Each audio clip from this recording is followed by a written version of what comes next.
नमस्कार बच्चों, हमारे अध्याय चल रहा है नमक का दारोगा। नमक का दारोगा में हम पढ़ चुके हैं कि बंशीधर दारोगा के पद पर उनकी नौकरी लग गई थी। नदी के किनारे उनको पंडित अलोपीदीन मिलते हैं। जब वो नमक की गाड़ियाँ पकड़ते हैं, मामला अदालत में चलता है। अलोपीदीन उनके सामने 40,000 रुपये तक रिश्वत का प्रस्ताव रख देते हैं, लेकिन पंडित अलोपीदीन के प्रस्ताव को मुंशी बंशीधर ये कहकर ठुकरा देते हैं कि 40,000 क्या 40 लाख में भी मैं अपना ईमान नहीं बेचूंगा। मामला अदालत में चलता है। अदालत में जो होना था वही हुआ। अलोपीदीन ने पैसे के दम पर वकीलों को और जजों को खरीद लिया और उसके पक्ष में फैसला आया। इसका परिणाम ये हुआ कि पंडित अलोपीदीन के जीतने पर झूठा केस समझा गया, बंशीधर के द्वारा किया गया और उनको सस्पेंड कर दिया गया और वो नौकरी से हटा दिए गए और घर चले गए। घर जाने के कुछ सप्ताह बाद पंडित अलोपीदीन बंशीधर के घर गए और वहाँ क्या बातें हो रही हैं वो देखो। बंशीधर ने अलोपीदीन को आते देखा तो उठकर सत्कार किया, उनका सम्मान किया, किंतु स्वाभिमान सहित।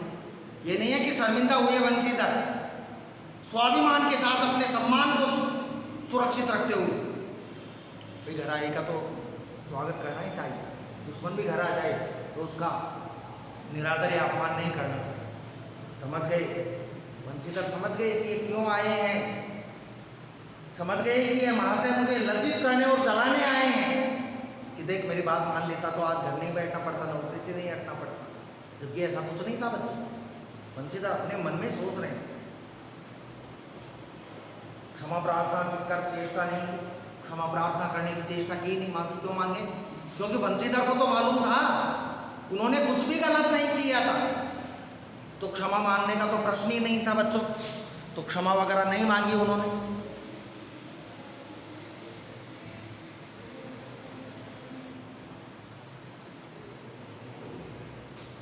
वरन उन्हें अपने पिता की ठुकुर स्वाति की बात ऐसे प्रतीत हुई। ठुकुर स्वाति कठोर बातें ऐसी प्रतीत हुई, असहनीय है, जो सहन नहीं की जा सकती थी।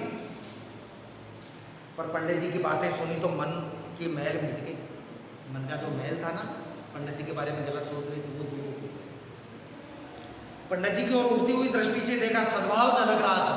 पंडित जी की आंखों में प्रेम था। घरों ने अब लज्जा के सामने सिर झुका दिया। जो गर्व था उसने लज्जा के सामने, अलोपीदीन के सामने सिर झुका दिया। और दूसरी बात वैसे कि ब्राह्मण के सामने तो सिर झुकाते ही नहीं, लेकिन अलोपीदीन ब्राह्मण थे। शर्माते हुए बोले, ये आपकी उदारता है कि साहब मेरे को अच्छा बता रहे हो आप। बंशीधर कहते हैं ये तो आपकी उदारता है, जो ऐसा कहते हैं मुझसे जो कुछ अविनय हुई, तो भी आपके नम्रता नहीं दिखाई, आपके प्रति कठोरता दिखाई, उसे क्षमा कीजिए। मैं धर्म की बेड़ी में जकड़ा हुआ था, मैं कर्तव्य के मार्ग पर था। धर्म था मेरा कि अपनी नौकरी को ईमानदारी से करूं, नहीं तो वैसे मैं आपका दास हूं, सेवक ही हूं। जो आज्ञा होगी वह मेरे सिर माथे पर होगी, स्वीकार होगी मुझे। अलोपीदीन ने विनीत भाव से कहा, अलोपीदीन ने भी विनम्र भाव से कहा, नदी तट पर आपने मेरी प्रार्थना स्वीकार की थी? नहीं की थी। नदी के तट पर भी मैं आपसे प्रार्थना कर रहा था, 40,000 रुपये दे रहा था, वहाँ आपने मेरी प्रार्थना स्वीकार नहीं की, किंतु आज स्वीकार करनी पड़ेगी। आज मना नहीं करोगे मेरी प्रार्थना के लिए। बंशीधर बोले कि साहब मैं किस योग्य हूँ, किस लायक हूँ, किंतु जो कुछ सेवा मुझसे हो सकेगी उसमें त्रुटि ना होगी, कोई गलती नहीं होगी। अलोपीदीन ने एक स्टाम्प लगा हुआ पत्र निकाला और उसे बंशीधर के सामने रखकर बोले, इस पद को स्वीकार कीजिए। स्टाम्प लगा हुआ पत्र था, कागज था, वो निकाला, स्टाम्प पर ही था और कहा कि ये पढ़ लो और इसके लिए मना मत करना, इसको स्वीकार करो और अपने हस्ताक्षर कर दीजिए। मैं ब्राह्मण हूँ, जब तक ये सवाल पूरा नहीं कीजिएगा द्वार से मैं हटूंगा, आपके दरवाजे से मैं हटूंगा नहीं। मुंशी बंशीधर ने उस कागज को पढ़ा तो कृतज्ञता से आंखों में आंसू भराए।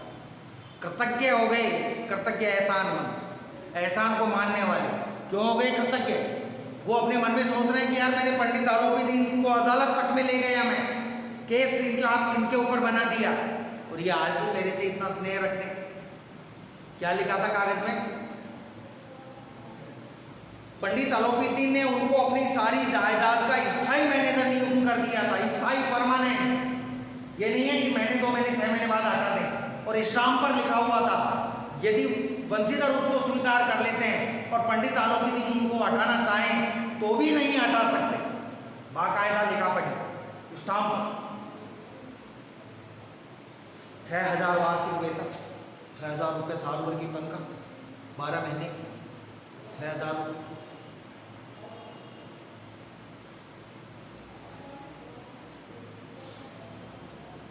गवर्नमेंट सैलरी से भी ज़्यादा हो गए उस ज़माने में। वंशीधर को जो पैसा मिलता उससे भी ज़्यादा पैसा है। और प्लस और देखो, सवारी के लिए घोड़े, आने जाने के लिए कहीं भी पैदल जाने की आवश्यकता नहीं थी, रहने को बंगला, नौकर चाकर मुक्त। वो 6,000 तो बचने ही बचने थे, उनमें तो कुछ खर्च होना ही नहीं था। खाना पीना, नौकर चाकर रहना, घर, आने जाने के लिए घोड़ा गाड़ी, सब पंडित आलोपीदीन की तरफ से। कंपित स्वर में बोले, वंशीधर कांपते हुई आवाज में बोले, पंडित जी मुझ में इतनी सामर्थ्य नहीं है कि मैं आपका इतना बड़ा काम संभाल सकूं। आपकी उदारता की प्रशंसा कर सकूं, आप तो बहुत उदार हो, किंतु मैं ऐसे उच्च पद के योग्य नहीं, इतना बड़ा पद मैं नहीं संभाल सकता। आलोपीदीन हंसकर बोले, तुम उच्च पद के योग्य नहीं हो, ये बोला ना, मुझे इस समय एक अयोग्य मनुष्य की जरूरत है, तुम्हारे जैसे की आवश्यकता है। मुझे मालूम है तुम योग्य हो या अयोग्य हो। वंशीधर ने गंभीर भाव से कहा, यूँ तो मैं आपका दास हूँ। वंशीधर कहते हैं आलोपीदीन को कि पंडित जी वैसे तुम आपका दास हो, आप जैसे कीर्तिवान सज्जन पुरुष की सेवा करना मेरे लिए सौभाग्य की बात है। आप जैसे यशस्वी पुरुष की, सज्जन पुरुष की सेवा करना मेरे लिए सौभाग्य की बात है, किंतु मुझमें न विद्या है न बुद्धि, न वे स्वभाव जो इन त्रुटियों की पूर्ति कर देता हूँ। मेरा स्वभाव भी ऐसा नहीं, कठोर स्वभाव का हूँ। ऐसे महान कार्य के लिए, इतने बड़े काम के लिए, इस महान कार्य के लिए एक बड़े मर्मज्ञ अनुभवी मनुष्य की जरूरत है। कहीं और देखो आप, मैं ये काम नहीं कर पाऊंगा। आलोपीदीन ने कलमदान से कलम निकाली, जो पेन रखने का था कलमदान, कलम, उसे कलम निकाली, उसे वंशीधर के हाथ में देकर बोले, न मुझे विद्वता की चाहे, मुझे विद्वान आदमी नहीं चाहिए, न अनुभव की, न मुझे अनुभवी चाहिए, न मर्मज्ञता की, भेद को जानने वाले की, न कार्य कुशलता की, कार्य को करने में जो निपुण हो, मुझे वो आदमी भी नहीं चाहिए। इन गुणों के महत्व का परिचय खूब पा चुका हूँ, मेरे को इन गुणों का पता चल गया है। मुझे तुम्हारी जरूरत है, चाहे ये गुण तुम्हारे में हैं या नहीं, मुझे इससे मतलब नहीं है। तुम तो केवल ये कलम लो और साइन करो। अब सौभाग्य और शुभ अवसर ने मुझे अनुभूति दे दी है, मैं जानता हूँ कि तुम क्या हो, जिसके सामने योग्यता और विद्वता की चमक फीकी पड़ जाती है। यह कलम लीजिए, अधिक सोच विचार नहीं कीजिए, ज़्यादा सोचो समझो मत, दस्तखत कर दीजिए। परमात्मा से यही प्रार्थना है आगे के लिए, मैं भगवान से यही प्रार्थना करता हूँ कि वह आपको सदैव वही नदी के किनारे वाला बेमुरोवत, दया रहित, उद्दंड, कठोर परंतु धर्मनिष्ठ दरोगा बनाए। आप रहना वही नदी के किनारे वाले, दया भाव नहीं होना, उद्दंड, कठोर, क्योंकि कठोर आदमी ही ईमानदारी से काम कर सकता है और करवा सकता है। काम में दया किसी के ऊपर नहीं होनी चाहिए। हम आपके ऊपर बच्चों दया करने लगे, डांटे नहीं, पीटे नहीं, तो फिर आप लापरवाह हो जाओगे। वंशीधर की आंखें डबडबा आई, आंखें डबडबा आना, उनकी आंखों में आंसू आ गए। वंशीधर की आंखों में हृदय के संकुचित पात्र में इतना एहसास न समा सका, दिल में इतना एहसास नहीं समा सका। जैसे कोई बर्तन होता है, पात्र होता है, उसमें ज़्यादा पानी या ज़्यादा दूध या ज़्यादा चाय डाल देंगे, सामान डाल देंगे तो क्या होगा, वो बाहर निकलेगा। तो उनके हृदय का पात्र भी छलक गया और वो आंखों के रास्ते पानी बाहर निकलने लगा, मतलब उनकी आंखों में आंसू आ गए। एक बार फिर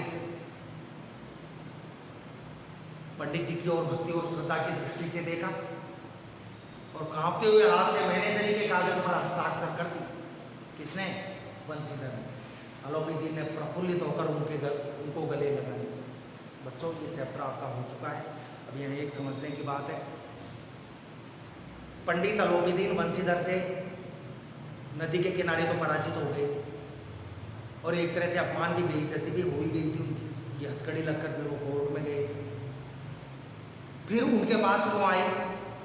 इसका सीधा सा कारण यही है, पंडित आलोपी दीन को तो मालूम था, चाहे वो अदालत से बाइज्जत बरी हो गए पैसे के दम पर, लेकिन पंडित आलोपी दीन को इतना मालूम था कि इसने जो किया वो सही किया है बंसीधर।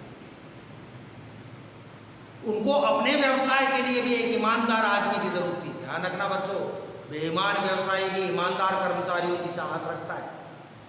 कल ही आज ही पेपर में आया है कि मिलावटी सामान खूब बिक रहा है, नकली डुप्लीकेट खूब बिक रहा है। अपने कालवाड़ रोड पर एक दुकान वाला सारा सामान नकली लाता था, एक्सपायर डेट।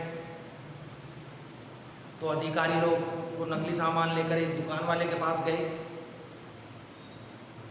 उस दुकान वाले के पास नहीं जो नकली लेता था, दूसरे के पास, कि साहब ये सामान है, थोड़ा एक्सपायर डेट है, आपको कम कीमत पर हम दे देंगे। उस दुकान वाले ने साफ मना कर दिया कि भैया मेरे को तो अपने काउंटर पर, अपनी दुकान पर डुप्लीकेट माल बेचना ही नहीं है। ऐसे लोग भी, कम पैसा कमा लूँगा लेकिन बेचूंगा, असली ओरिजिनल बेचूंगा। मतलब ईमानदार की कीमत तो हर कोई जानता है। वो बेईमान होते हुए भी उसको ईमानदार आदमी की ज़रूरत थी और उस आलोपी दीन की खोज अंततः बंसीधर के ऊपर जाकर पूरी। बच्चों, आपको क्वेश्चन करने हैं, कौन कौन से करने हैं देख लीजिए। पाठ के साथ साथ कहानी का कौन सा पात्र आपको सर्वाधिक प्रभावित करता है और क्यों, बंसीधर के बारे में लिखना है। दूसरा, नमक का दारोगा कहानी में पंडित आलोपी दीन के व्यक्तित्व के कौन से दो पहलू उभर कर आते हैं? ये पहला, दूसरा, तीसरा, चौथा। पांचवा नहीं करना, छठा करना है। फिर पाठ के आसपास में पहला दूसरा करना है और पांचवा छठा करना है। पाठ के आसपास में फर्स्ट, सेकंड, फिफ्थ, सिक्स। फिर है समझाइए तो ज़रा, इसमें पहला, दूसरा, तीसरा, चौथा, पांचवा, छठा, सातवां, आठवां करना है। इतना ही करना है बच्चों, आप इसके आगे नहीं करना, शब्दार्थ नहीं करना। ठीक है बच्चों, ये चैप्टर आज हमारा पूर्ण हो चुका है। कल हम अगला अध्याय पढ़ेंगे। ये निश्चिंत रहिए कि जो सिलेबस कम होगा वो मैं आपको नहीं पढ़ाऊँगा, नहीं कराऊँगा। ठीक है बच्चों, धन्यवाद।